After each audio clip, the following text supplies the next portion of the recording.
அறிவில்லாத உதவி ஆபத்தை தான் தரும். புத்த ஜாதக கதைகள். கதை எண் 4. மூடனின் உதவி. முன்னொரு காலத்தில் காசி நகரில் போதிசத்துவர் ஒரு வியாபாரியாக பிறந்து வாழ்ந்து வந்தார். அந்த காலத்தில் காசி நகரின் எல்லைப்புறத்திலுள்ள ஒரு கிராமத்தில் பல தச்சு வேலைக்காரர்கள் குடியிருந்தனர். அவர்களில் ஒருவன் வழுக்கை தலையனாக இருந்தான்.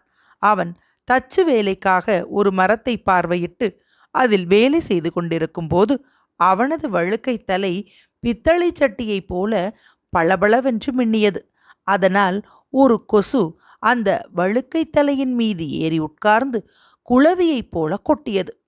தச்சன் தன் அருகில் உட்கார்ந்திருக்கும் தன் மகனை நோக்கி, பையா, என் தலை மீது கொசு ஒன்று உட்கார்ந்து கொட்டிக்கொண்டே இருக்கிறது, அந்த கொசுவை விரட்டு என்று கூறினான். அப்பா, அப்படியே அசையாமல் இருங்கள், நான் ஒரே அடியில் அதை கொன்று விடுகிறேன் என்றான் மகன்.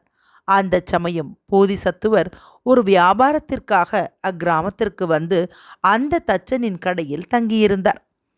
கொசுவை ஒழித்துவிடு என்று தந்தை சொன்னதும், அப்படியே செய்கிறேன் அப்பா என்று பையன் பதிலளித்துவிட்டு பின்புறம் இருந்தபடியே ஒரு கூர்மையான கோடாரியை தூக்கி கொசுவை வெட்டி கொள்வதற்காக அதன் மீது ஒரே போடாக போட்டான். அதனால் வழுக்கை தலை 2 துண்டுகளாக பிளந்து விட்டது. அதே இடத்தில் வழுக்கை தலையன் செத்து விழுந்தான். இந்த காட்சியை தன் கண்ணெதிரிலேயே பார்த்த போதிசத்துவர், இந்த பையனை போன்ற மூடனை விட அறிவுள்ள விரோதியே மேலானவன், ஏனெனில் விரோதி பழிக்கஞ்சி பிறரை கொல்ல மாட்டான் என்று எண்ணி பின்வரும் கருத்துள்ள பாடலை பாடினார்.